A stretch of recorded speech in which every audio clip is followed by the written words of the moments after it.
సంతోషం.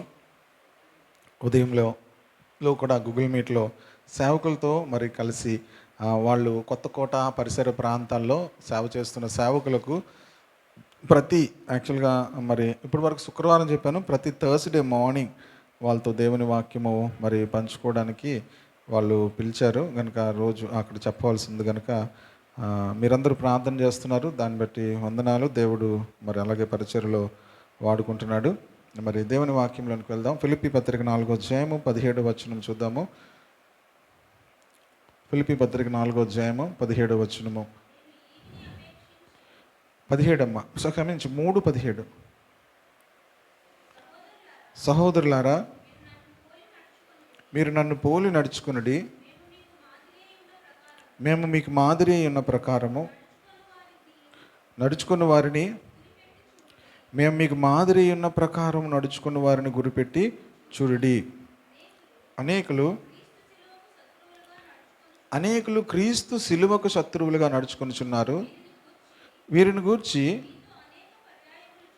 మీతో అనేక పర్యాయములు చెప్పి ఇప్పుడును ఏడ్చుచూ చెప్పుచున్నాను, నాశనమే వారి అంతము, వారి కడుపే వారి దేవుడు, వారు తాము సిగ్గుపడవలసిన సంగతులు యందు అతిశయపడుచున్నారు. భూ సంబంధమైన వాటి యందే మనస్సుంచుచున్నారు. మన పౌరస్థితి పరలోకమందున్నది, అక్కడి నుండి ప్రభు అయిన యేసుక్రీస్తును రక్షకుని నిమిత్తము కనిపెట్టుకుని ఉన్నాము. సమస్తము తనకు లోపరుచుకుని జాలిన శక్తిని బట్టి ఆయన మన దీన శరీరమును తన మహిమ గల శరీరమునకు సమరూపము గల దానిగా మార్చును. పౌలు ఈ యొక్క మాటలను రాస్తున్నప్పుడు మరి చాలా లోతైన విషయాలు ఇక్కడ నుంచి రాస్తున్నాడు. సహోదరులారా, మీరు నన్ను పోలి నడుచుకోండి. ఎంత ధైర్యంగా చెప్పగలుగుతున్నాడు, నన్ను పోలి నడుచుకోండి, నన్ను ఇమిటేట్ చేయండి. పౌలు తను యేసుక్రీస్తులో తన జీవితాన్ని అంత స్ట్రాంగ్గా, అంత బలంగా, అంత ఆధ్యాత్మికంగా జీవిస్తున్నాడు కనుక తను ధైర్యంగా చెప్తున్నాడు ఏమనంటే, నన్ను పోలి నడుచుకోండి. మీరు ఎవరైనా చెప్పగలరు అలాగా?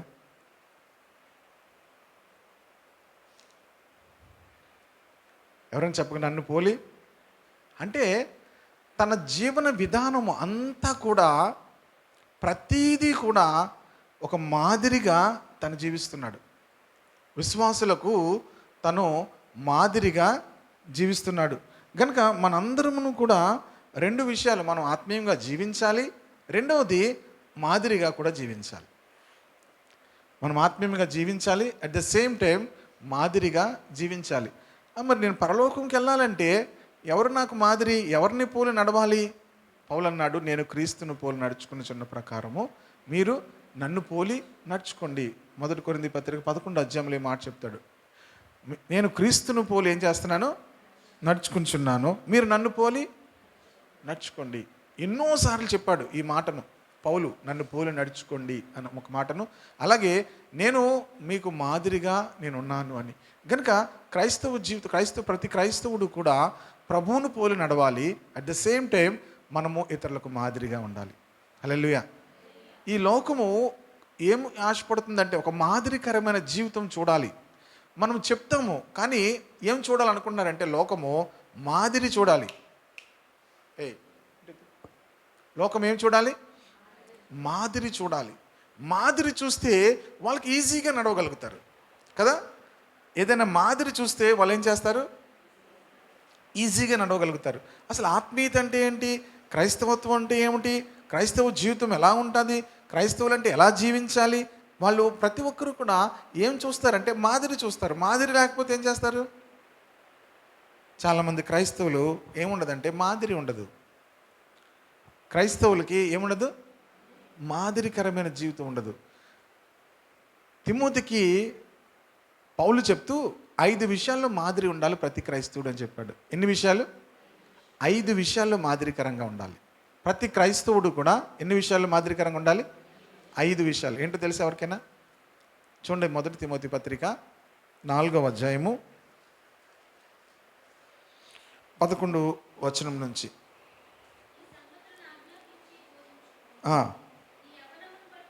నీ యవనమును బట్టి ఎవడునూ నిన్ను తృణీకరింపనీయకము, కానీ మాటలోను ప్రవర్తనలోను ప్రేమలోను విశ్వాసంలోను పవిత్రతలోను. ఆల్మోస్ట్ ఆల్ ప్రతి రోజు కూడా మన తిమోతి గురించి ఎక్కడో దగ్గర తగులుతుంది మనకి కదా. ఈరోజు కూడా తిమోతి గురించి. తిమోతి ఎవరు? మరలా అడుగుతున్నాను. ఆదివారం అడిగాను, మొన్న శుక్రవారం అడిగాను. తిమోతి ఎవరు? పాస్టర్ గారు. ముందు పాస్టర్ గారు చెప్పండి. పౌలు ఆత్మీయ కుమారుడు గురించి కాదు ఇక్కడ మన ఉద్దేశం ఏంటంటే, పాస్టర్ గారికి ఏం చెప్తున్నాడు తిమోతి? పౌలు, నువ్వు మాదిరిగా ఉండాలి, నువ్వు పాస్టర్ గారివి, నువ్వేం చేయాలి? అలాగే తన ఆత్మీయ కుమారుడు తనకి హెచ్చరిస్తున్నాడు. ఏమంటే నువ్వేముండాలి, ఎలాగుండాలి? అది పాస్టర్ గారికే కాదు, ప్రతి విశ్వాసికి కూడా హెచ్చరిక. ప్రతి విశ్వాసి కూడా ఎలాగుండాలి? మాదిరిగా ఉండాలి. ఏ విషయంలో మాదిరిగా ఉండాలంటే, మొదటిగా మాట. అందరూ చెప్పండి ఏంటి? మాట. ఇన్నిసార్లు మనం మాట ఇచ్చి తప్పిపోతాం. మాట అంటే మనం చాలా ఏం అలా చెప్పామంటే అలాగన్నాం అంటాం కదా. మాట తప్పని వాడు ఎవరు? దేవుడు. దేవుడు ఎలాంటి వాడు? మాట తప్పనివాడు. మాట తప్పనివాడు. అలాగే 15వ కీర్తనలో ఏముంటుంది తెలుసా? అతడు ప్రమాణము చేయగా నష్టము కలిగినను మాట ఏం చేయడు. మీరు ఇప్పుడే ఇంత స్టాండర్డ్ ఉందా? మాట తప్పం అనేటువంటి స్టాండర్డ్ ఉందా? క్రైస్తవ జీవితంలో మాట తప్పం అనేటువంటి ఆ స్టాండర్డ్ ముందు అలవాటు చేసుకోవాలి. అసలు మాట తప్పలేని స్థితిలో మనం ఉంటే చాలా వరకు మనం స్టాండర్డ్ మనం పెరిగిపోయినట్టే క్రైస్తవ జీవితం. మొదట ఏం తప్పకూడదు? మాట తప్పకూడదు. కనుక మాట్లాడేటప్పుడు చాలా జాగ్రత్తగా మాట్లాడాలి. ఎందుకు మాట తప్పు ఉండాలి అంటే, మనం చాలాసార్లు మాట ఇచ్చేస్తాం. ఇది చేస్తాను, అది చేస్తాను, అది చేస్తాను, ఇది చేసేస్తాను అంటాం. కానీ తర్వాత ఏం చేస్తాం? మాట మీద నిలబడం. మాట మీద నిలబడిన వాళ్ళు ఏమంటారు తెలుసా? నిలకడ లేని వాళ్ళు అంటారు. మాట మీద నిలబడలేని వాళ్ళు ఏమంటారు? నిలకడ లేని వాళ్ళు అంటారు. కనుక మొదటగా మనము మాట మీద నిలబడాలి. మనము మాట చెప్పామంటే ఆ మాట మీద ఏం చేయాలి? క్రైస్తవ జీవితంలో ఉండవలసిన ప్రాముఖ్యమైనటువంటి లక్షణం ఏంటంటే, మాట వారు తప్పని వారు. దేవునికి స్తోత్రం కలుగును గాక. మాట తప్పని వారు. దేవుని బిడ్డలు ఎలాంటి వారంటే, మాట తప్పని వారు అనేటువంటి విషయాన్ని మీరు మైండ్లో ఏం చేయాలి? ప్రింట్ చేసేసుకోవాలి, ముద్రించేసుకోవాలి. నేను మాట ఇచ్చానంటే ఏం చేయాలి? అమ్మో వస్తానన్నాను అంటే ఏం చేయాలి? వెళ్ళాలి. ఒకవేళ వెళ్ళలేకపోతే ఏం చేయాలి? దానికి కారణం, సరైన కారణం చెప్పి, కొన్నిసార్లు మనకున్న పరిస్థితులు చేయలేకపోవచ్చు. వెంటనే దాని గురించి మనం సంజాయిషి చెప్పుకోవాలి. దాని గురించి ఏం చేయాలి? సంజాయిషి చెప్పుకోవాలి. నేను వస్తానన్నాను కానీ ఏం చేయలేకపోయాను, రాలేకపోయాను, కనుక మరలా ఇంకొక సమయానికి వస్తాను అని మాట మనం తప్పకూడదు. క్రైస్తవ జీవితంలో మొదటగా మనం మాటలో మాదిరికరంగా ఉండాలి. మాట తప్పడం అంతేకాదు, మాట్లాడే విధానంలో మనం మాదిరికరంగా ఉండాలి. రెండోది ఏంటి? మాట్లాడే విధానం. కనుక సామెతల గ్రంథంలో చూస్తే మాట్లాడే విధానము చాలా విషయాలు మనం మార్చుకోవాలి ఉంటుంది. సమయోచితముగా పలుకబడినటువంటి మాట వెండి పళ్ళెంలో, బంగారు పళ్ళెంలోనో పెట్టిన పండ్ల వంటిది అని ఉంటుంది. సాధారణంగా వెండి పళ్ళెల్లో ఎప్పుడు పళ్ళు పెట్టిస్తారు? అది వెండి పళ్ళెలు ఏం కాదు, అప్పట్లో పెట్టేవారు. ఇప్పుడు ఇదంతా డూప్లికేట్ అన్నీ కూడా. అలా రంగు వేస్తారు తప్ప అదేం వెండి పళ్ళెలు కాదు. నాకు కూడా ఒకసారి పాస్టర్స్ డేకి అక్కడ ఇచ్చారనమాట.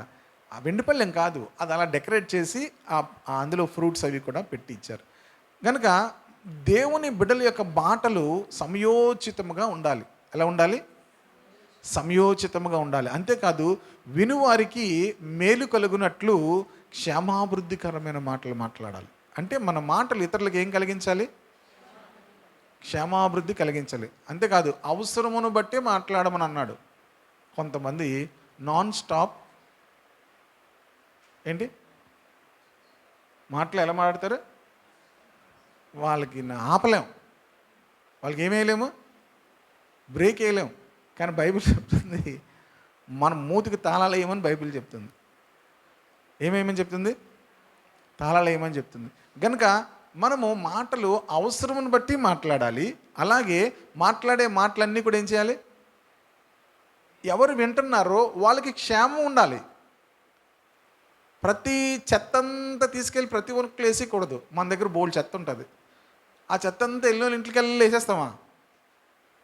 తప్పు అది. మన చెత్త బుట్టలు వేసుకోవాలి. చెత్త ఆయన వచ్చినప్పుడు పడేయాలి తప్ప మన చెత్త అంతా తీసుకెళ్ళి ఏం చేయకూడదు. కనుక మీ చెత్త అంతా తీసుకెళ్ళి మిగతా వాళ్ళ ఇంట్లో వేసేయకూడదు, మిగతా వాళ్ళ చెవుల్లో వేసేయకూడదు. అర్థమవుతుంది కదా? వినువారికి మేలు కలుగునట్లు అవసరమును బట్టి క్షేమాభివృద్ధికరమైన మాటలే మనం మాట్లాడాలి. అంటే మనం మాట్లాడే మాటలన్నీ కూడా ఎవరు మన మాటలు వింటున్నారో వాళ్ళకి ఏం కలగాలి? క్షేమాభివృద్ధి కలగాలి. కనుక మాటలో అప్పుడు మనం ఏమవుతాము? మాదిరికరంగా ఉంటాం అన్నమాట. మన మాటను మిగతా వాళ్ళు ఏం చేస్తారు? మాదిరిగా తీసుకుంటారు. ప్రతి ఒక్కరూ కూడా మన మాటను ఏం తీసుకోవాలి? మాదిరిగా తీసుకోవాలి. రెండవది, మొన్న కూడా చెప్పాను, జీవమును ప్రేమించి మంచి దినాలు చూడాలంటే చెడ్డదాన్ని పలకకుండా మన యొక్క నాలుకను, కపటమైన మాటలు పలకకుండా మన పెదవులను కాచుకోవాలి. కనుక నాలుకను పెదవులను ఏం చేయాలి? కాచుకోవాలి. ఎంత తక్కువ మాట్లాడతారో అంత మంచోళ్ళు మీరు. ఇంకా ఏమని తెలుసా? వినుటకు వేగిరు పడాలి, మాట్లాడుటకు నిదానించాలని ఉంది. మనం రివర్స్ ఉంటుంది. మాట్లాడుటకు వేగిరు పడతాము, వినుటకు ఏం చేస్తాం? వినడానికి చాలా స్లోగా ఉంటాము, మాట్లాడటకు చాలా స్పీడ్గా ఉంటాము. కానీ బైబిల్ ఏం చెప్తుంది? యాకోబు ఏమంటాడు? ప్రతివాడు కూడా వినుటకు, అంటే మనం గంట వింటే ఒక 10 నిమిషాలు మాట్లాడాలి. అర్థమైంది మీకు ఏమైనా? గంట వింటే ఏం చేయాలి? అప్పుడు మీకు గొప్ప జ్ఞానవంతులు అవుతారు. మనం గంట మాట్లాడతాం, 5 నిమిషాలు కూడా వినం. గంట మాట్లాడతారు చాలామంది, 5 నిమిషాలు కూడా ఎవరిది వినరు. వాళ్ళు ఎప్పుడు కూడా జ్ఞానం సంపాదించుకోలేరు. ఎప్పటికీ కూడా ఏం చేయలేరు? జ్ఞానం తక్కువ మాట్లాడాలి. ఎవరితోనైనా సరే ఏం చేయాలి? తక్కువ మాట్లాడాలి, ఎక్కువ వినాలి. అందుకే నోరు ఒకటి, చెవులు 2 ఉన్నాయి. నోరు ఒకటి, చెవులు 2 ఉన్నాయి. అంటే వినుట డబుల్ పోర్షన్లో ఉండాలి. మాట్లాడడానికన్నా వినుట డబుల్ క్వాంటిటీలో ఉండాలి. వినడం అనేది ఎక్కువ ఉండాలి, మాట్లాడడం అనేది తక్కువ ఉండాలి. కనుక ప్రియ దేవుని బిడ్డలారా, మనము మాట యందు ఏం చేయాలి?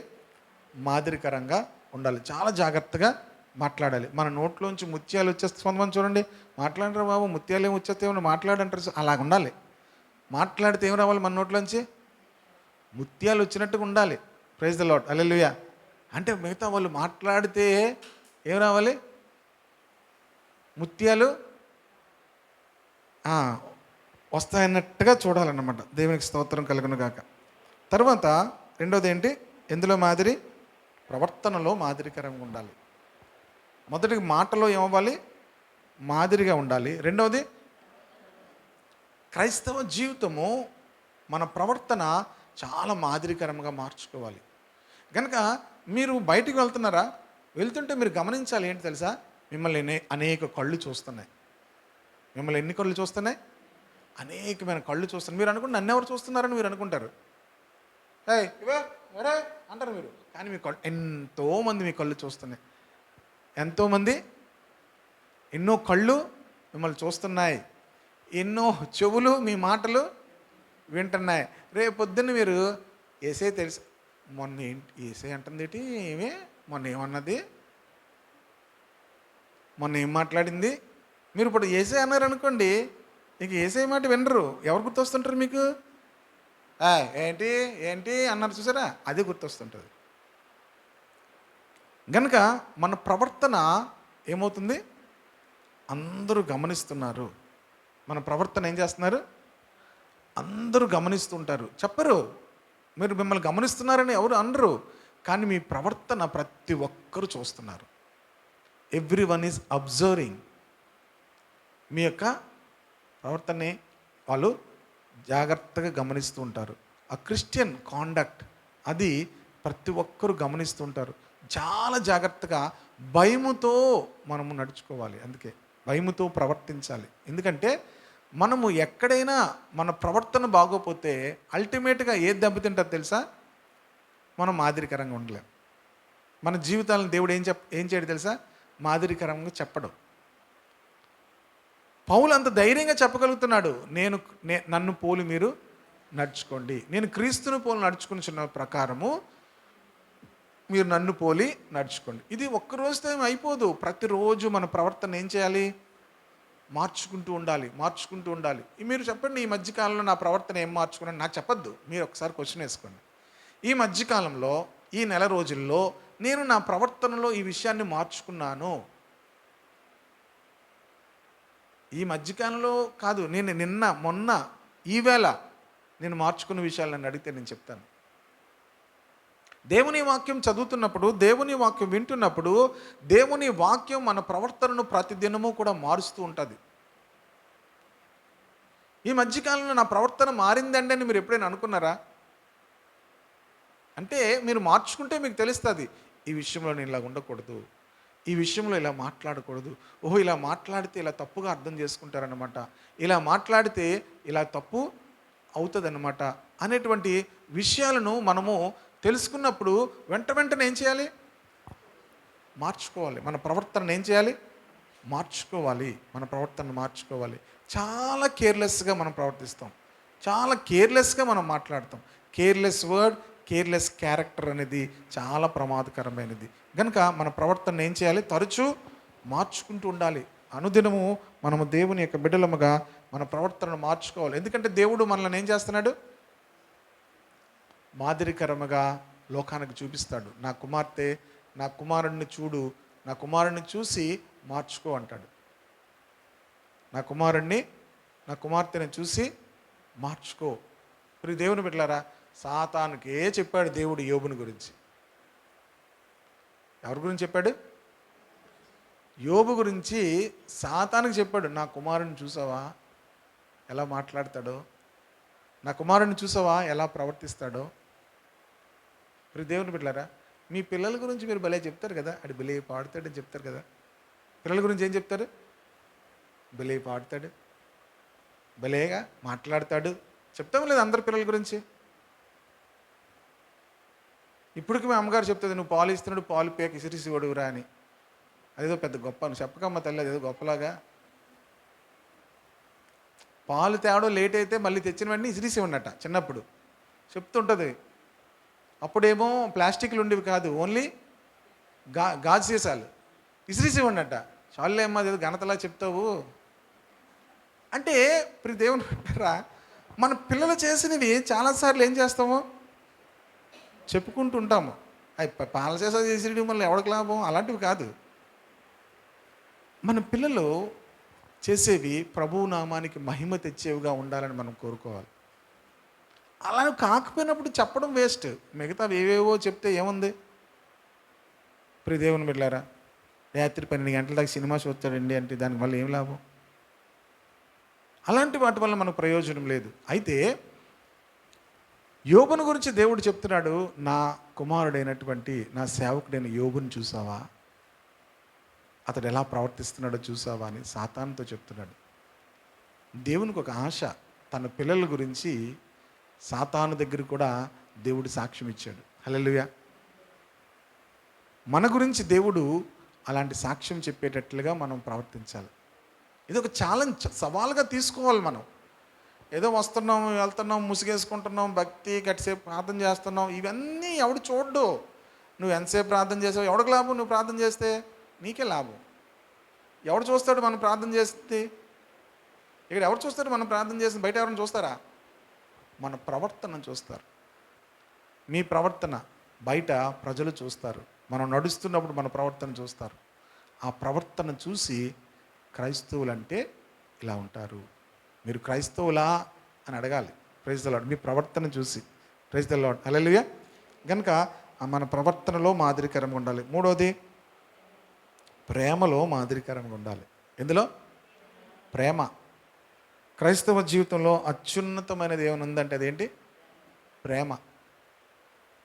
మీ ప్రేమ విషయంలో నా ప్రేమ చాలా గొప్పదండి, నేను ప్రేమలో మాదిరికరంగా ఉన్నానని ఒక్క విషయం ఏదైనా మీరు రాయగలరా, చెప్పగలరా? నేను ప్రేమించుటలో నేను మాదిరికరమైన వ్యక్తిని. ప్రేమించట్లో మాదిరికరమైన వ్యక్తిని. మా పిల్లల్ని ప్రేమిస్తానండి. ఎవడైనా ప్రేమిస్తాడు. కాకి కూడా ప్రేమిస్తుంది.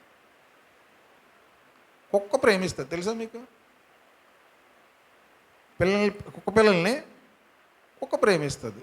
పిల్లి పిల్లల్ని పిల్లి ప్రేమిస్తుంది. మీ ప్రేమను గురించి దేవుని సన్నిధిలో చెప్పడానికి గొప్ప విషయం ఏముంది? నేను ఇలా ప్రేమించాను. ప్రేమ ఎప్పుడు కూడా ఏం చేస్తుంది తెలుసా? మీరు ప్రేమ అంటే చాలా ప్రేమ ఉందని చెప్తారు. చూపించండి అంటే ఏం చేస్తారు? చూపించండి అంటే ఏం చేస్తారు? ప్రేమ ఎప్పుడు కూడా ఏం చేస్తుంది తెలుసా? ఏదోటి ఇస్తుంది. ప్రేమ ఏం చేస్తుంది?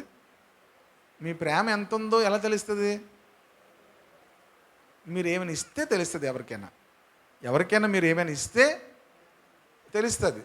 కనుక మీ ప్రేమ ఇతరులకు తెలియాలంటే వాళ్ళకు ఆ ప్రేమను మనం వ్యక్తపరచాలి. వ్యక్తపరిచినప్పుడు మాత్రమే వాళ్ళకి తెలుస్తుంది. నా గుండెల్లో ఉందంటే వాళ్ళకు తెలియదు. కనుక ప్రేమ విషయంలో మనం ఏమవ్వాలి? మాదిరికరంగా ఉండాలి. ప్రేమ ఉందా లేదా అని మనం ఎలా తెలుసుకుంటాము? 1 కొరింథీ పత్రిక 13వ అధ్యాయం చదివితే మీకు ఉందా లేదా తెలిసిపోతుంది. ప్రేమలో ఉన్నామా లేదా అంటే ఏం చేయాలి? పరీక్ష ఏంటి? 1 కొరింథీ పత్రిక 13వ అధ్యాయం చదివారు అనుకోండి, మీకు ఉందా లేదా తెలిసిపోద్ది. మనం అందరం ఉందే అనుకుంటాం. అందరూ ఏం చేస్తాం? ఉంది అనుకుంటారు కదా, ఎవరు లేదనుకోం. చదవండి 1 కొరింథీ పత్రిక 13వ అధ్యాయము. మనుష్యుల భాషలతోనూ దేవదూతల భాషలతోనూ నేను మాట్లాడినను ప్రేమ లేని వాడనైతే మ్రోగిడి కొంచును. ఆగండి, ఇది మాత్రం మీరు అండర్లైన్ చేసుకోండి. ప్రేమ లేని వాడినైతే ఎవరిని? మ్రోగిడు కంచును. తర్వాత గనగనలాడు తాళమునై ఉంటాను. ప్రవచించు కృపావరము కలిగి మర్మములన్నీ జ్ఞానమంతు ఎరిగిన వాడినేను, కొండలను పెకిలింపగల పరిపూర్ణ విశ్వాసము గలవాడినేను ప్రేమ లేని వాడినైతే ఏంటిది? ప్రవచించు కృపావరం. మనం ప్రవచించు వారిని చూసామంటే మనం ఏమైపోతాం? గుండా పిండ అయిపోతాం. అమ్మగారు మా కోసం ప్రార్థన చేయండి, ఏమంటారు? దేవుడు ఏమంటారు చెప్పండి? అయ్యగారు, పాస్టర్ గారు మా కోసం ప్రార్థన చేయండి. ప్రవచించు వారిని చూస్తే ఎంతో అయిపోతాం. అక్కడ బైబిల్ ఏం చెప్తుంది? ప్రవచించు కృపావరము కలిగి మర్మములు ఎరిగి, అంటే ప్రతి మిస్టరీస్ అన్నీ ఎరిగి జ్ఞానమంతు ఎరిగిన వాడనైనను, కొండలను పెకిలింపగల పరిపూర్ణ విశ్వాసం గలవాడైనను ప్రేమ లేని వాడినైతే వ్యర్థుడను. పైన ఏం చెప్పాడు? గనగనలాడు తాళమును మ్రోగిడి కంచును అన్నాడు. ఇక్కడేమన్నాడు? వ్యర్థుడును అన్నాడు. బేదల పోషణ కొరకు నా ఆస్తి అంతా ఇచ్చినను. ఎవరైనా ఇచ్చారేంటి? చిల్లర ఇస్తాం. మనం ఏమిస్తాం? చిల్లర డబ్బులు ఇస్తాం. బేదల పోషణ కొరకు ఏమిస్తారు? చిల్లర డబ్బులు ఇస్తాం. ఆస్తి ఇస్తారా? బేదల పోషణ కొరకు నా ఆస్తి అంతయు ఇచ్చినను కాల్చబడుటకు నా ప్రేమ లేని వాడినైతే ఏంటది? నాకు ప్రయోజనం ఏమీ లేదు అని చెప్తూ ప్రేమ గురించి చెప్తున్నాడు. ప్రేమ దీర్ఘకాలము సహించును. ప్రేమ అంటే ఏంటి? అందరూ చదవాలి ఈ మాట. ప్రేమ దీర్ఘకాలము సహించును. ఎవరిని? నన్నట. లిడియా నా వైపు చూపించింది ఇలాగని. అయితర్లా నువ్వు ఇలాగనేసరికి నన్నేమనుకున్నాను. ఇలాగన్నది ఇలాగనగానే నన్నేమో అనుకున్నాను. ఓకే, మరి వాళ్ళని సహించాలి కదా. అగో చూడండి, ఇప్పుడు స్టార్ట్ అయింది. వాళ్ళని ఎక్కువ సహించాలి. ప్రేమ ఏం చేస్తుంది? దీర్ఘకాలము సహిస్తుంది. ప్రేమ దీర్ఘకాలము సహిస్తుంది. తర్వాత ఏం చేస్తుంది? దయ చూపిస్తుంది. ప్రేమ ఉంటే మనకేమొస్తుంది? దయ వస్తుంది. ప్రేమ ఉన్న వాళ్ళ జీవితాల్లో నుంచి దయ వస్తుంది అనమాట. దయ ఏం చేస్తుంది? వాళ్ళకి మేలు చేస్తుంది. దయ ఎవరి మీదకైనా మనకు దయ వచ్చింది అనుకోండి, వాళ్ళకి ఏం చేస్తాము? వాళ్ళకి మేలు చేస్తాం, వారికి ఉపకారం చేస్తాం. కనుక ప్రేమలోంచి దయ అనేది వస్తుంది. తర్వాత ఏమొస్తుంది? ప్రేమ మత్సరపడదు. ప్రేమ ఏం చేయదు? మత్సరపడదు. మత్సరం అంటే కుళ్ళు అనుకోండి. మత్సరం ఎముకలు కుళ్ళు అని ఉంటుంది సామెతల గ్రంథంలో. ఉడికిపోతారంటారు చూసారా? ఉడికిపోతారు అంటే మనకు అప్పట్లో కామన్ భాషలో చెప్తున్నాను మీకు. ఉడికిపోతారంటారు కదా చిన్నప్పుడు. ఉడికిపోద్దండి, ఉడికిపోతుంది, ఉడికిపోతాడు అంటారు కదా. మత్సరం అంటే ఏంటి తెలుసా? ఉడికిపోవడం. మత్సరం అంటే ఏంటి? ఉడికిపోవడం అనమాట. ఉడికిపోవడం అంటే ఏంటి నాకు పూర్తిగా తెలియదు, కానీ మీకు అర్థమవుతుంది. మత్సరం అంటే అర్థమవుతుంది, కానీ ఉడికిపోవడం అంటే అర్థమవుతుంది మీకు. ఉడికిపోతున్నాడు చాలా అంటారు కదా. మత్సరము ఎముకలకేంటి? కుళ్ళిపోవడం అనమాట. దేని గురించి కుళ్ళిపోవడం అంటే ఇతరులకు అయిన దానిని బట్టి మనం కుళ్ళిపోవడం, ఇతరులకు జరిగిన మేలును బట్టి కుళ్ళిపోవడం. ప్రేమ డంబముగా. మనం ప్రేమ అంటే ఏమనుకుంటున్నామంటే ఏదేదో అనుకుంటున్నాం. అది పెట్టడం, అవి ఇవ్వడం. మీకు పనికిరాదు అనుకో, అన్నం పాడైపోతుంది అనుకో, ఏడు చేస్తారు తెలుసా? ఎవరికో పిలిచి ఇచ్చేస్తారు. అమ్మ ఎంత ప్రేమ వాళ్ళు అనుకుంటారు. మీకు పాడైపోతుందని ఇచ్చేస్తున్నారని వాళ్ళకి తెలియదు. మీకు అప్పుడే ఎవరో బిర్యానీ ప్యాకెట్ తీసుకొచ్చి ఇచ్చారు. క్షమించండి, ఇంట్లో విషయాల గురించి నేను చెప్పట్లేదే. మీ హృదయాలు మంచివైతే అదేం ప్రాబ్లం లేదు. చాలాసార్లు మనము పాడైపోయేవి పని వాళ్ళకు ఎవరికి ఇచ్చేస్తాం. అదేమో పెద్ద ప్రేమ అనుకుంటాం. అదేం ప్రేమ కాదు. అది మీకు అది అవసరం లేదు కనుక ఇచ్చేస్తున్నారు. ఇక్కడ ప్రేమ అంటే ప్రియ దేవుని బిడ్డలారా వేరు. మనము అది కాదు ప్రేమ అంటే. లేకపోతే 10 రూపాయలు 20 రూపాయలు ఇవ్వడం ప్రేమ కాదు. ప్రేమ అంటే ప్రేమ యొక్క క్యారెక్టరిస్టిక్స్ ఇక్కడ రాస్తున్నాడు పౌలు. ప్రేమ ఏం చేస్తుంది? మత్సరపడదు. ప్రేమ డంబముగా ప్రవర్తించదు. ప్రేమ ఏం చేయదు? డంబముగా ప్రవర్తించదు. ఇఫ్ యూ హ్యావ్ లవ్, మీరు డంబముగా మనుషుల దగ్గర ఏం చేయరు?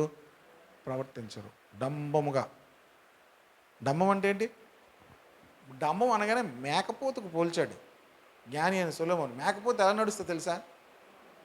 బుర్రలాగెత్తి నడుస్తుంటుంది. మేకపోతుకి డంబముగా. గొర్రెలు ఇలా బుర్రెత్తి నడవు, బుర్ర కిందకి ఎట్టుకుని నడుస్తాయి. మేకను చూడండి ఎలా నడుస్తుంది ఎప్పుడైనా? మేకపోతు బుర్రలాగెత్తి నడుస్తుంటుంది. కనుక డంబముగా ప్రవర్తించదు. ఇంకా ఏం చేయదు?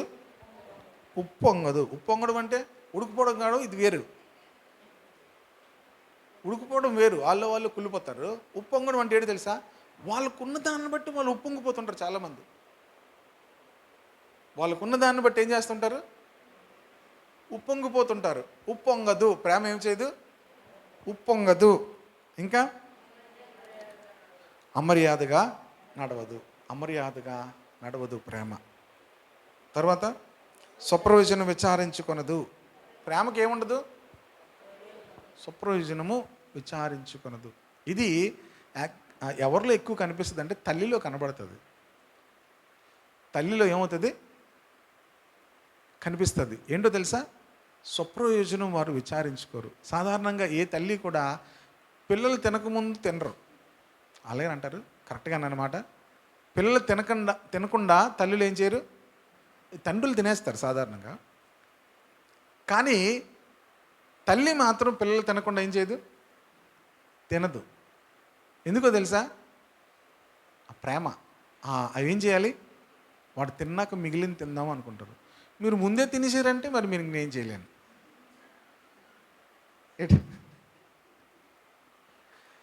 తల్లులు కూడా ముందే తినేసారనుకోండి, ఇక నేను చెప్పలేను. జనరల్గా నేను చెప్పినాను తల్లుల గురించి. పిల్లలు తినకముందే మీరు తినేసి ముగించేస్తున్నారు అనుకోండి, పల్లెలు ఏమి కడిగేసి, మీరు తల్లి ప్రేమకు మీరు సెట్ అవ్వరు. ఓకేనా? ఎగ్జాంపుల్గా మీరు సెట్ అవ్వరు. కనుక జనరల్గా తల్లులు ఏం చేస్తారంటే పిల్లలు తినకుండా వాళ్ళు ఏం చేయరు? తినరు. కనుక ఏం చేయదు? స్వప్రయోజనము విచారించు, అంటే తన ప్రయోజనం కోసం ఆలోచించదు. తర్వాత త్వరగా కోప్పడదు. మనకి ఈ కోపం ఎంత బేగ వస్తుంది? టెంపరేచర్ బేగా పెరిగిపోద్ది మనకి. ప్రేమకు ఉండేటువంటి లక్షణం ఏంటంటే when we are filled with the love of God, దేవుని ప్రేమతో మనం నింపబడినప్పుడు కోపం వస్తుంది కానీ త్వరగా రాదు. ఏం రాదు? త్వరగా రాదు. మీకు త్వరగా కోపం వచ్చేస్తుంది అనుకోండి, మీకు అర్థం ఏంటి? దానికి మనం సులువుగా ఏం చెప్తుంది తెలుసా? నాకు బీపీ ఎక్కువ అండి అంటాం. ఏమి ఎక్కువ? నాకు బీపీ ఎక్కువ అండి అని మనమే చెప్తాం. అది దేవుడు తగ్గించాలనుకున్నా మన నోటితో మనమే చెప్పుకొని అది పెరిగిపోతూ ఉంటుంది. అలాగా బీపీ ఎక్కువైతే ఏమవుతుందో తెలుసా మీకు? తర్వాత చాలా ప్రమాదకరమైన స్థితి వస్తుంది. బీపీ ఎక్కువ అనకండి, త్వరగా ఏం చేయొద్దు, కోప్పడకూడదు. కోప్పడుతున్నామంటే మీరు ఏమనుకోవాలి? ప్రేమ లేదు అనుకోవాలి. మీకేటి తెలుసు అండి? కొంతమంది అలా చెప్తారు, మీకు ఏటి తెలుసు అండి నాకు ఎంత ఉందో, మీకు ఏటి తెలుసు నాకు ఎంత ఉందో. అదేంటేమో కోపం ఉంటుందండి, కోపం నాకు ఎంత ఉందో కోపంగానే మాట్లాడుతుంటారు. ఏమంటారు? నాకు ఎంత ప్రేమ మీకు ఏటి తెలుసు? అర్థమవుతుందమ్మా నీకెంత ఉందో. ఏం లేదు, మనకి ప్రేమ లేదు. కనుక ప్రియ దేవుని బిడ్డలారా, కొంతమంది కోపం వస్తే మనం కంట్రోల్ చేయలేం తెలుసా? ఆపుతుంటే అంటారు, ఒక్క దెబ్బకి ఇలా ఇసురుతారు తెలుసా? మీరు ఎప్పుడైనా ఇసురలేదు కానీ మా నాన్నమ్మకి ఒకసారి కోపపడుతుంది, ఏదో ఇందులో ఏదో చిన్న గొడవ అవుతుంది, ఆపుతుంటే ఇలాగ అన్నది. ఎంత బలం ఉపయోగించిందమ్మా. నేను పక్కకు వచ్చాను ఇలాగా. అంటే ఎవరు ఆపుతున్నా ఇంకేం చేయరు అంటారనమాట ఒక్క దెబ్బకి. త్వరగా కోపపడదు. అపకారము చాలా ప్రమాదకరం. చూడండి, ఒక జీవితంలో మన జీవితంలో మనకు అపకారం చేసిన వాళ్ళు చాలామంది ఉంటారు, అందరికీ ఉంటారు. మన జీవన కాలంలో మనకు అపకారం చేసిన వాళ్ళు చాలామంది ఉంటారు. మనం చిన్నప్పటి నుంచి పెరిగిన దగ్గర నుంచి స్కూలు, కాలేజెస్, మన పెరిగిన స్థితి, మన చుట్టుపక్కల ఉన్నవాళ్ళు, మన ఆ పక్క ఈ పక్క, ఏ పక్క? ఎడం పక్క, కుడి పక్క, వెనకాతల, ముందు ఉన్న ఇల్లుల్లో ఎవరో ఒకరు మనకేం చేసి ఉంటారు? ఏదో అపకారం చేసి ఉంటారు. చేయకుండా ఎవరు ఉండరు. ప్రేమ ఏం చేస్తుంది? అది మనసులో ఉంచుకోదు. తీస్తారా మీరు ఇవన్నీ? నా మనసులో ఏమీ లేవు, ఖాళీ అని చెప్తారా? ఏంటి పాస్టర్ బోర్డు ఉన్నాయి పాస్టర్ గారు, మీకేం లేదు చెప్పాలి, నోటితో చెప్పాలి. మీకేం లేదు చెప్పాలి, అందరూ చెప్పాలి. అపకారం మనసులో ఉంటే మీకేం లేదు. ప్రేమ లేకపోతే మీరెవరు? వ్యర్థులు. వ్యర్థులు అంటే అర్థం ఏంటి? ఆ కిందన అన్నాడు నిష్ప్రయోజకులు. కిందనేమన్నాడు? ప్రయోజనం ఏమీ ఉండదు, మీ వల్ల ఎవరికి ప్రయోజనం ఉండదు. సంఘానికి అసలు ప్రయోజనం ఉండదు, దేవునికి అసలు ప్రయోజనం ఉండదు. ప్రేమ లేనివాడు వల్ల సంఘానికి ప్రయోజనం ఉండదు, దేవునికి కూడా ప్రయోజనం ఉండదు. మీరు ఎవరంటే గనగనలాడు, గనగన మోగే గనగనలాడు తాళం వంటి వారు, మ్రోగెడు కంచు వంటి వారు. అంతే. ఖాళీ బిందుని కొడితే ఎలాగుంటుంది సౌండ్? నీళ్ళు లేవు, టంగ్ టంగ్ టంగ్ అంటుంటుంది. కనుక గనగనలాడేవాళ్ళు అంతే, విషయం ఏమీ లేదు. కనుక ఏది కూడా ఏం చేయకూడదు? మనస్సులో ఉంచుకోకూడదు. అపకారమును మనసులో ఉంచుకోకూడదు. ఎవరు మీకు కీడు చేసినా ఏం చేయకూడదు? మనసులో ఉంచుకోకూడదు. తర్వాత ఇంకేమున్నాయి? దుర్నీతి విషయమే సంతోషపడదు, సత్యమందు ఏం చేస్తుంది? ఒకవేళ మనకు తెలిసిన ఆ దుర్నీతి వలన వచ్చి ఏదో ఒక మేలు దుర్నీతి వలన జరిగింది అనుకో, దానిలో సంతోషించరు. సత్యమందు మాత్రమే ఏం చేస్తారు? సంతోషిస్తారు. అన్నిటినీ ఏం చేస్తారు? తాలుకుంటారు. అన్నిటినీ ఏం చేస్తారు? నమ్ముతారు. అన్నిటినీ నిరీక్షిస్తారు. అన్నిటినీ ఏం చేస్తారు? ఓర్చుకుంటారు. ప్రేమ ఎంతకాలం ఉంటుంది? శాశ్వత కాలం ఉంటుంది. పోయిన సంవత్సరం అంతా ఉందండి ప్రేమ, ఈ సంవత్సరం పోయిందండి అని ఉండదు. ప్రేమ ఎంతకాలం ఉంటుంది? శాశ్వత కాలం ఉంటుంది. ఎందుకు? దేవుడు ప్రేమ అయి ఉన్నాడు. దేవుడు ఎంతకాలం ఉంటాడు? శాశ్వత కాలం ఉంటాడు. అందుకే విశ్వాసము నిరీక్షణ ఒక దినాన్ని ఏమవుతుంది? కనిపించవు. విశ్వాసము నిరీక్షణ ఏముండదు. 13వ వచనం చూడండి. కాగా విశ్వాసము నిరీక్షణ ఈ ప్రేమ ఈ మూడు నిలుచును కానీ వీటిలో శ్రేష్టమైనది ప్రేమే. కనుక ఈ మూడిట్లో కొన్ని రోజుల తర్వాత మనం చూస్తే ఈ మూడిట్లో శ్రేష్టమైనది ఏంటంటే, ఎందుకు పౌలు ప్రేమకే శ్రేష్టమైనది అంటే దేవుడు ప్రేమ అన్నాడు. దేవుడు ఏమైనాడు? శాశ్వత కాలం ఉండేవాడు ఆయనే. దేవునికి స్తోత్రం కలుగును గాక. కనుక ప్రేమలో మనం ఏమవ్వాలి? మాదిరికరంగా ఉండాలి. అంటే ఎన్ని మార్చుకోవాలో చూడండి, అవి చదవండి, ఆ లిస్ట్ రోజు చదవండి. ఆ లిస్ట్ చదివితే చాలు మీకు సెట్ అయిపోతారు. మీరు అయినా చదివినా దున్నపోత మీద వర్షం పడినట్టు దులుపుకొని వెళ్ళిపోతే మనం ఏం చేయలేం. చాలా భయంగా ఉంటుంది ఆ మాటలు చదువుతుంటే. మార్చుకోవాలి అనుకున్న వాళ్ళు, మాదిరికరంగా ఉండాలనుకున్న వాళ్ళు అది చదివితే మనకి ఎలా కలుగుతుంది? చాలా భయం వేస్తుంది. అమ్మో, ఇవన్నీ ఉన్నాయి నాలో, ఇవన్నీ ఎలా మార్చుకోవాలి? మీ వల్ల కాదు. దేవుడిని ఏం అడగాలి తెలుసా? నీ ప్రేమతో నన్ను నింపు అని అడగాలి. మీరు మార్చుకుందాం అనుకుని ఒకటి చూసారనుకోండి, వారం రోజుల్లో కొంచెం ఏదో చిన్న అటు ఇటు అలా అడ్జస్ట్మెంట్ చేస్తారు, నటిస్తారు. అందుకే వృద్ధులు చూడండి, వాళ్ళు నటించరు. మనం అందరం యాక్టర్స్. ఇంకొంచెం పెద్ద అయ్యే కొద్దీ మనం ఇక నటించం. అమ్మగారికి ఇప్పుడు అమ్మ ఎంత మీ ఏజ్ ఎంతో లేండి, పోనీ నాకెందుకు. మా అమ్మకి ఇప్పుడు దగ్గర దగ్గర పోయిన సంవత్సరంలోనే 70 చేసేసుకుంది. 70 యాక్చువల్ రాలేదు, 69. కానీ బర్త్డే చేసుకోవాలి, ఏ కారణంతో చేయాలో తెలియక 70 అంటే చేస్తారని 70 చేయించుకుంది. ఇప్పుడు యాక్చువల్గా ఈ సంవత్సరం వస్తుంది 70. ఓకే, ఇప్పుడు పెద్ద అయ్యే కొద్దీ వాళ్ళు ఏం చేస్తారు తెలుసా? ఇంక యాక్ట్ చేయరు. ఇప్పుడు మనం అందరం యాక్టింగ్ చేస్తాం. ఆకలి వేస్తుంది అంటే ఆకలి వేస్తుంది, ఆకలి అంట. ఇప్పుడు ఈ పెద్దవాళ్ళు కడుపు మండిపోతుంది ఏదో పెట్టరా అంటారు. వాళ్ళు ఏం చేయరు? యాక్ట్ చేయరు. చిన్నపిల్లలు కూడా యాక్ట్ చేయరు. వాళ్ళు చెప్పేస్తారు ఏదుంటే అది, ఏదుంటే అది చెప్పేస్తారు. మన తాళం గురించి అడిగాను వాళ్ళు, వద్దురా ఇవ్వద్దురా నేను చెప్తే కిందకి వెళ్ళి తాళం ఇచ్చారు వీళ్ళు. చిన్నపిల్లలు ఏం చేయరు? అబద్ధాలు ఆడరు, నటించరు. మనం మాత్రం గొప్ప యాక్టర్స్. మనం అందరం ఏం చేస్తాం? అంత యాక్టింగ్ చేస్తాం. ఎంత యాక్టింగ్ చేసినా మహా అయితే వృద్ధాప్యంకి వచ్చాను, ఇంక నో మోర్ యాక్టింగ్, ఒరిజినల్ బయటకు వచ్చేస్తుంది.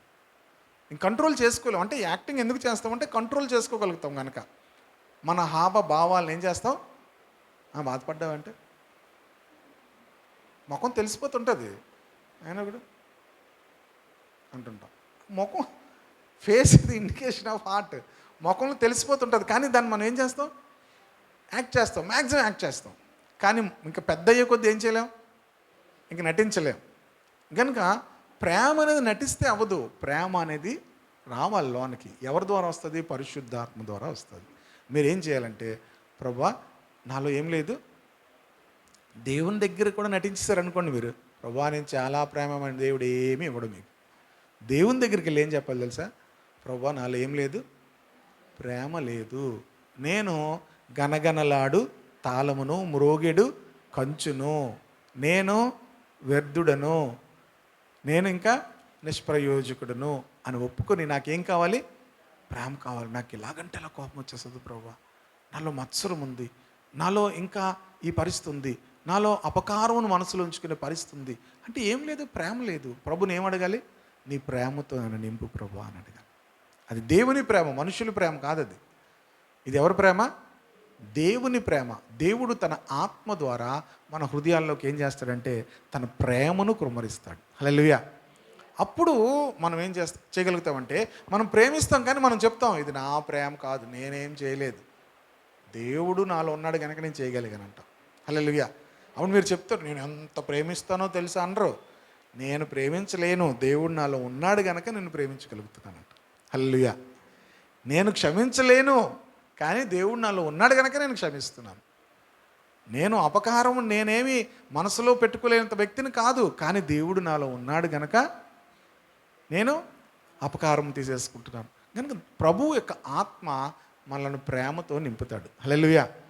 కానీ అటువంటి ప్రేమతో నింపినప్పుడు మనం ఏం చేస్తాం తెలుసా? ప్రేమలో మాదిరికరంగా ఉంటాం. హల్లెలూయా.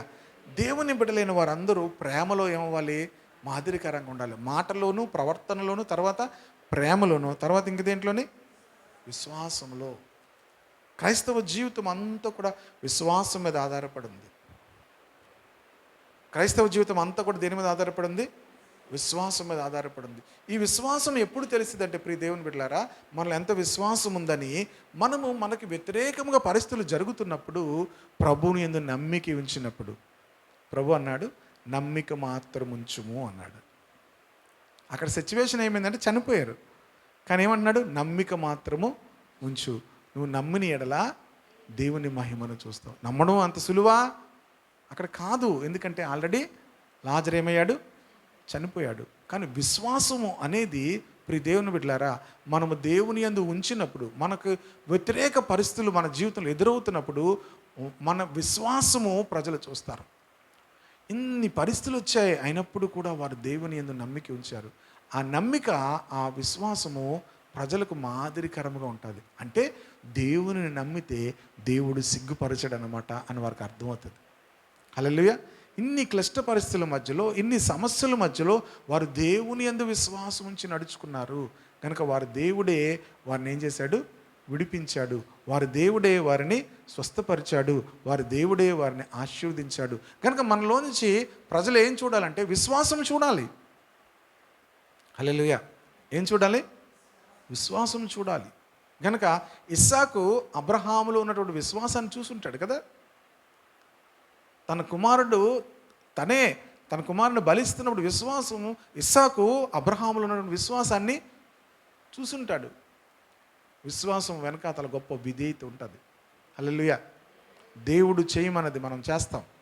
దాన్ని ఏమంటారు? విశ్వాసం అంటారు. మనం విశ్వాసములో అందరికీ కూడా ఏమవ్వాలి? మాదిరికరంగా ఉండాలి. లాస్ట్ది ఏంటమ్మా? మధ్యలో పవిత్రత ఒకటి ఉంది. పవిత్రత ఏంటది? పవిత్రత, ప్యూరిటీ. ప్రతి విశ్వాసి కూడా, ప్రతి దేవుని బిడ్డ కూడా ప్యూరిటీలో మాదిరికరంగా ఉండాలి. లోకమంతా అపవిత్రతలో ఉంది. ఎక్కడ చూసినా అపవిత్రత, పాపము. కానీ దేవుని బిడ్డలను చూసినప్పుడు ఏం కనిపిస్తుంది తెలుసా? పవిత్రమైన జీవితం కనిపించాలి. ఇది చాలా ఈజీగా లోకానికి మనం చూపించవచ్చు. మనం ఒక ప్రాంతంలో ఉన్నామంటే, ఒక ప్రాంతంలో నడుస్తున్నామంటే, ప్రియ దేవుని బిడ్డలారా, ఏదైనా త్వరగా కనబడదేమో కానీ పవిత్ర జీవితం తొందరగా కనబడుతుంది. ఎందుకంటే మనల్ని చూసినప్పుడు ఆ పవిత్రమైన జీవితాన్ని చూశారంటే ఖచ్చితంగా అడుగుతారు, ఎందుకు అంత పవిత్రంగా మీరు ఉండగలుగుతున్నారు? అంత పరిశుద్ధంగా ఎలా ఉండగలుగుతున్నారు? వెంటనే మనం చెప్పచ్చు, నా ప్రభువు నన్ను పరిశుద్ధపరిచాడు. మీ దేవుడు, ఆయన ప్రభు అయిన దేవుడు పరిశుద్ధుడు గనక మీరును సమస్త ప్రవర్తనలో పరిశుద్ధులై ఉండమన్నాడు. గనక మన సమస్త ప్రవర్తనలో పరిశుద్ధులమై ఉండాలి. హల్లెలూయా. ఈ పవిత్రత అనేది ప్రతి చోట కూడా ప్రజలు మనల్ని చూడగలుగుతారు. కనుక పవిత్రతలో ఏమవ్వాలి? మాదిరికరంగా ఉండాలి. అప్పుడు మనం చెప్పగలం, నేను క్రీస్తుని పోలు నడుచుకుంటున్నాను. మీరు కూడా మన పిల్లలకు చెప్పగలం, సంఘానికి చెప్పగలం. ప్రియ దేవుని బిడ్డలారా, నేను ఎవరిని పోలు నడుచుకుంటున్నాను? మీరు చెప్పకపోయినా చూస్తారు వాళ్ళు. ప్రియ దేవుని బిడ్డలారా, అలాగా పౌలు జీవించాడు కనుక చెప్తున్నాడు, నేను ప్రభువును పోలి నడుచుకుంటున్నాను కనుక మీరు నన్ను పోలి నడుచుకోండి అంటున్నాడు. 18వ వచనంకి వచ్చేసరికి ఫిలిప్పీ పత్రిక 3:18, అనేకులు క్రీస్తు సిలువకు శత్రువులుగా నడుచుకొనిచున్నారు. అనేకులు ఎలా నడుచుకుంటున్నారు? క్రీస్తు సిలువకు శత్రువులుగా నడుచుకొనిచున్నారు. వీరిని గురించి అనేక పర్యాయములు చెప్పి ఇప్పుడును ఏడ్చుచూ చెప్పుచున్నాను. పౌలు క్రీస్తు సిలువకు శత్రువులుగా నడుచుకుంటున్నారు అంటే యేసుక్రీస్తు ఎందుకొరకు సిలువ వేయబడ్డాడు, యేసుక్రీస్తు ఎందుకు మరణించాడు అనేటువంటి విషయమును ఎరిగి కూడా దానికి వ్యతిరేకంగా నడుచుకుంటున్న వారిని చూసి అంటున్నాడు, అనేకులు క్రీస్తు సిలువకు ఎలా నడుచుకుంటున్నారు? శత్రువులుగా నడుచుకునిచున్నారు. వీరిని గురించి నేను ఏడ్చుచూ మీకు చెప్తున్నాను. పౌలు ఏడుస్తున్నాడట. పౌలు ఏం చేస్తున్నాడు? అరే యేసు ప్రభువు మీకోసం ప్రాణం పెట్టాడు, సిలువ మరణం పొందాడు. సిలువ అనగానే మీకు గుర్తు రావాల్సింది ఏంటంటే నీచమైన మరణం. అది చాలా అసహ్యమైన మరణము. యేసు ప్రభు మన కొరకు మరణించడం కాదు, నీచమైన అసహ్యమైన మరణాన్ని ఆయన పొందాడు. చాలా అసహ్యమైనటువంటి నీచమైన మరణాన్ని ఆయన పొందాడు. గనుక అది మనం జ్ఞాపకం చేసుకోకుండా యేసు ప్రభుని ఎరిగిన తరువాత మనం పాపము చేస్తే సిలువకు శత్రువులంగా నడుచుకుంటున్నాము. ఏం చేస్తున్నాము? సిలువకు శత్రువులుగా నడుచుకున్నాం. ఇదే మాట ఎబ్రీ పత్రికలు ఉంటుంది చూడండి. ఎబ్రీ పత్రిక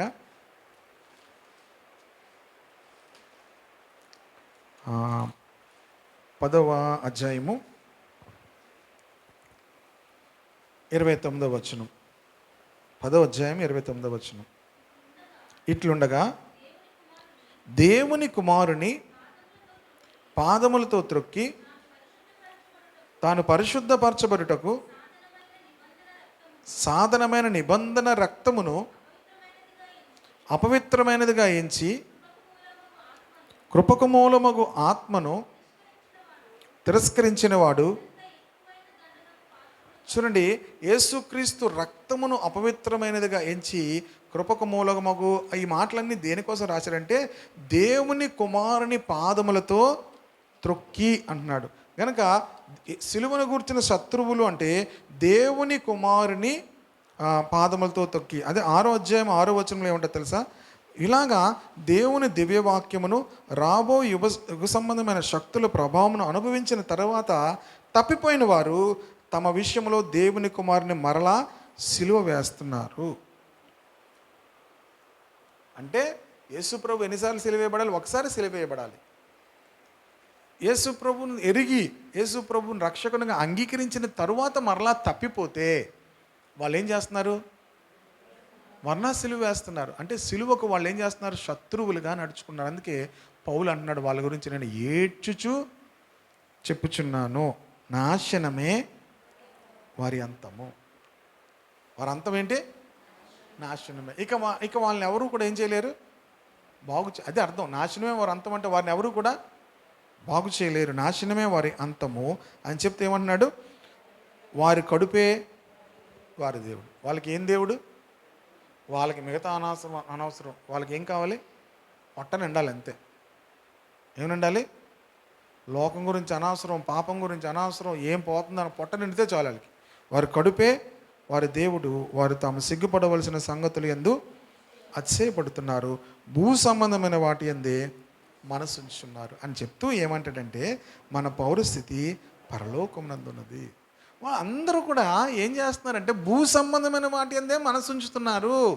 యాక్చువల్గా మన పౌరస్థితి ఎక్కడుంది? పరలోకమందు ఉంది. అవర్ సిటిజన్షిప్ ఎక్కడుంది? పరలోకంలో ఉంది. సిటిజన్షిప్ అంటే ఏంటో తెలుసా? భారతీయ పౌరసత్వం ఎప్పటి నుంచి ప్రారంభమైంది అంటే 1955 నుంచి స్టార్ట్ అయింది. భారతీయ పౌరసత్వం ఎప్పటి నుంచి స్టార్ట్ అయింది? కాన్స్టిట్యూషన్ అంటే దాన్ని ఏమంటారు? కాన్స్టిట్యూషన్ అంటే ఏమంటారు తెలుగులో? ప్రజాస్వామ్యమా, డెమోక్రసీ? అది అంబేద్కర్ అది అంత అవన్నీ కూడా రాసిన తర్వాత భారతీయ రాజ్యాంగం ఆ రాజ్యాంగం అంతా కూడా రాసిన తర్వాత భారతీయ పౌరులు అంటే ఏంటో దాంట్లో కూడా రాశారు. ప్రతి పౌరునికి కూడా 2 విషయాలు ఉంటాయి. ఒకటి రైట్స్ ఉంటాయి, రెండవది రెస్పాన్సిబిలిటీస్ ఉంటాయి. ప్రతి పౌరునికి కూడా ఏముంటాయి? హక్కులు ఉంటాయి. నేను భారతదేశం కనుక నాకు హక్కు ఉంది అంటారు కదా. నేను భారతీయుని కనుక ఏంటి నాకు హక్కు ఉంది ఈ దేశంలో. రెండవది ఏంటి? రెస్పాన్సిబిలిటీస్. దేశ పౌరునికి ఇంకేముంటాయి? బాధ్యతలు ఉంటాయి. కనుక ఈ దేశ పౌరుడు కనుక ఈ దేశంలో ట్యాక్సెస్ అన్నీ కూడా మనం కట్టాలి.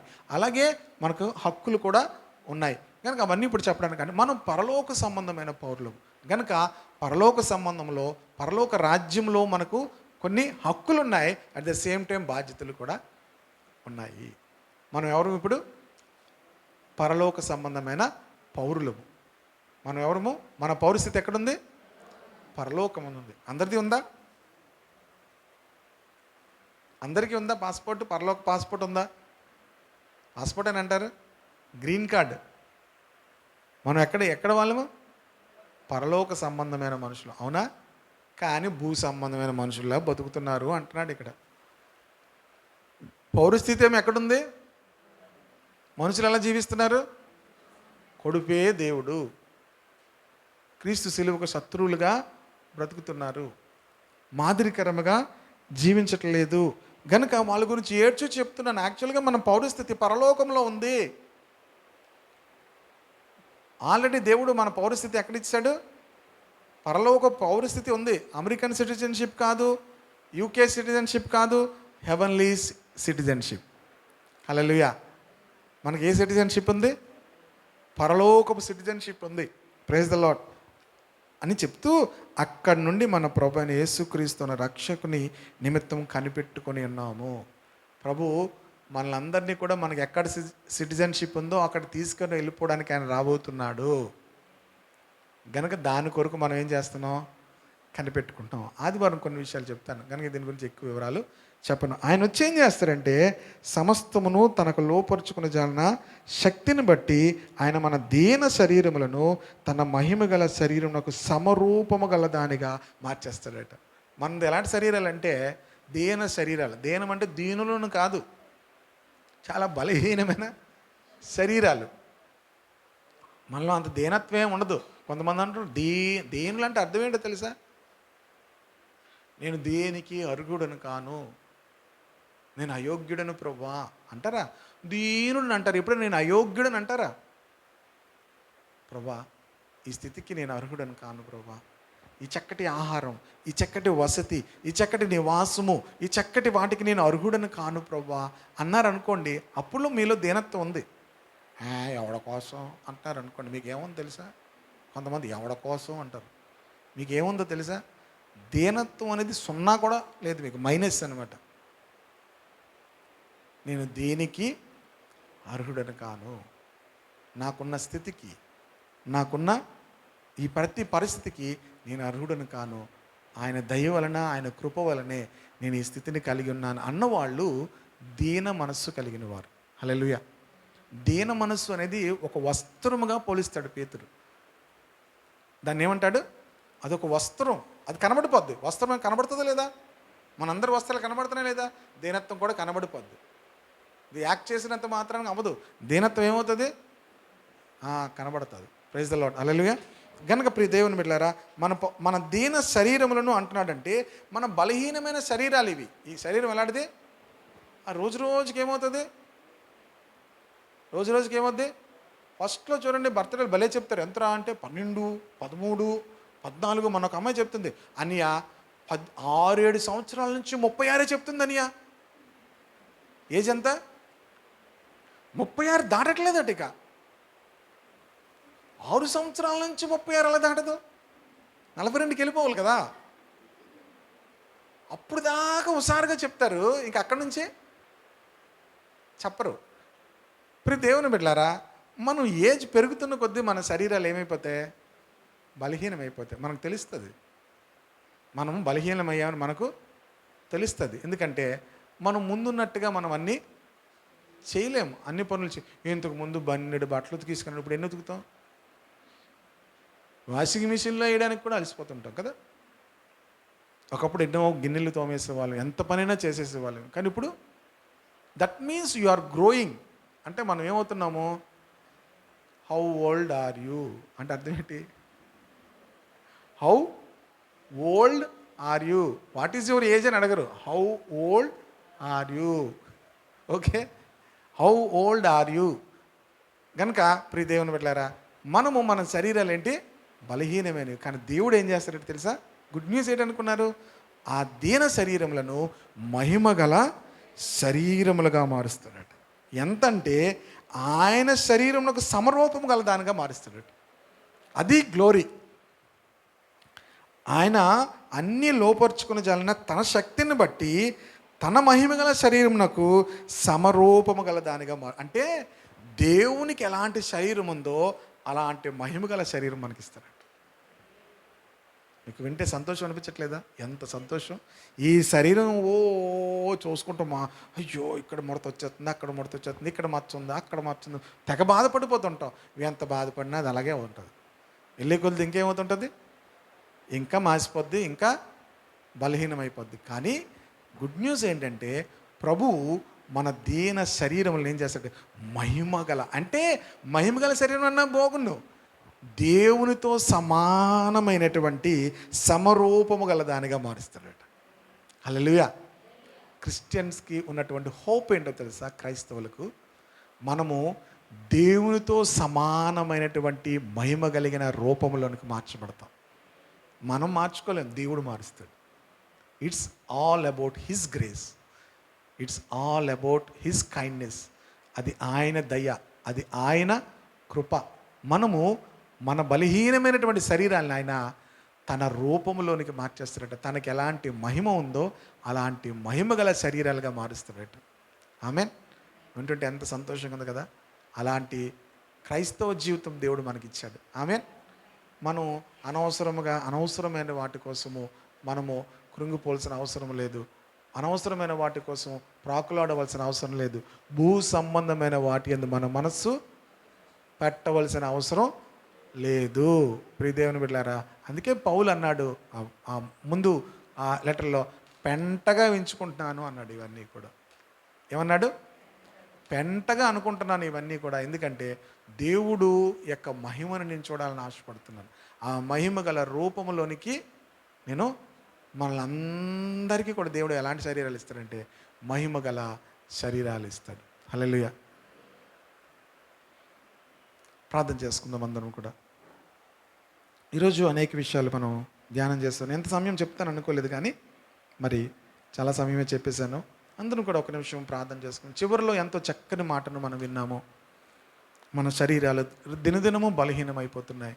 మన ముడుకులు, మన కాళ్ళు, మన కళ్ళు, మన నోరు, మన పళ్ళు అన్నీ బలహీనమైపోతున్నాయి. కానీ శుభవార్త, దేవుడు నీ దేన శరీరమును మహిమగల శరీరముగా, ఆయనతో సమరూపము గల దానిగా దేవుడు మారుస్తాడు. మన పౌరస్థితి పరలోకములో ఉంది. మనం ఇక్కడ ఉండిపోవడానికి దేవుడు మనం రక్షించలేదు. ఇక్కడ మనకు సిటిజన్షిప్ లేదు. క్రైస్తవులకు పౌరస్థితి ఎక్కడుందంటే పరలోకంలో ఉంది. దాని కొరకు మనం సిద్ధపడాలి. ముందుగా చెప్పాను, మనమందరమును కూడా అనేకులకు మాదిరికరంగా మన జీవితాలు మనం జీవించాలి. ఈ రాత్రి ఈ మాటలను బట్టి మన హృదయాలు సరి చేసుకుందాము. ప్రభువా, మమ్మల్ని క్షమించండి. మేము ఎంతో కాలముగా క్రైస్తవ జీవితం జీవిస్తున్నప్పటికీ ఇంకా ప్రేమ లేని వారంగానే ఉన్నాము. ఇంకా అపకారమును మనస్సులో ఉంచుకున్న వారంగానే ఉన్నాము. ప్రభువా నాయన, అపకారం మనసులో ఉంచుకొని మేము క్రైస్తవ జీవితం జీవించేస్తున్నాము. క్షమించు ప్రభువా. ప్రేమ లేనివాడనైతే నేను వ్యర్థుడను, ప్రేమ లేనివాడనైతే నేను మ్రోగిడి కంచును, గనగనలాడు తాళమునై ఉన్నాను. ప్రేమ లేనివాడనైతే నేను నిష్ప్రయోజకుడను, ప్రయోజనం లేనివాడనే. నన్ను క్షమించు. మమ్మల్ని అందరినీ కూడా మరొకసారి ఈ రాత్రి దేవుని ప్రేమతో నింపండి ప్రభా. దేవుని ప్రేమతో నింపండి ప్రభా. డంబముగా ప్రవర్తించకుండా, అపకారం మనస్సులో ఉంచుకోకుండా, నాయన త్వరగా కోపపడకుండా, దీర్ఘకాలము సహించేవారముగా తండ్రి. నాయన అనేకమైనటువంటి క్యారెక్టర్స్ మేము చదివాము నాయన తండ్రి. స్వప్రయోజనం విచారించుకొనకుండా దేవా ప్రేమలో నడుచుకున్నటకు సహాయం చేయండి ప్రభా. కృప చూపించండి. అలాగే మా పౌరస్థితిని బట్టి మీకు వందనాలు. ఎంత గొప్ప రాజ్యం యొక్క పౌరసత్వం మీరు మాకు అనుగ్రహించారు ప్రభా. పరలోక రాజ్యం యొక్క పౌరసత్వమును దేవా రక్షింపబడినప్పుడు మీరు మాకు అనుగ్రహించారు. నీకు వందనాలు. అలాగే నాయన తండ్రి, మా దీన శరీరములను మహిమగల శరీరములుగా మీతో సమానమైనటువంటి రూపంలోనికి నాయన మార్చువాడువు గనుక నీకు స్తోత్రాలు చెల్లిస్తున్నాము. ఇదిగో బిడ్డలందరూ ప్రభా నాయన నీ యొక్క మాట కొరకు నేర్చుకున్నటకు నీ సన్నిధికి వచ్చారు. వారిని తృప్తిపరచండి, వారిని మార్చండి దేవా తండ్రి. నీ ప్రేమతో నింపండి. మాదిరికరమైన వారుగా జీవించే కృప దయచేయండి. మహిమ ఘనత ప్రభావం మీకు ఆరోపిస్తూ యేసు శక్తిగల నామములో ప్రార్థించి మనవులు అడిగి వేడుకుంటున్నాను తండ్రి. ఆమేన్, ఆమేన్. యేసు రక్తమే జయము, సిలువ రక్తమే జయము. ప్రభు యేసు నామానికి సంపూర్ణ విజయము కలుగునుగాక. Amen, amen. God bless you. Praise the lord.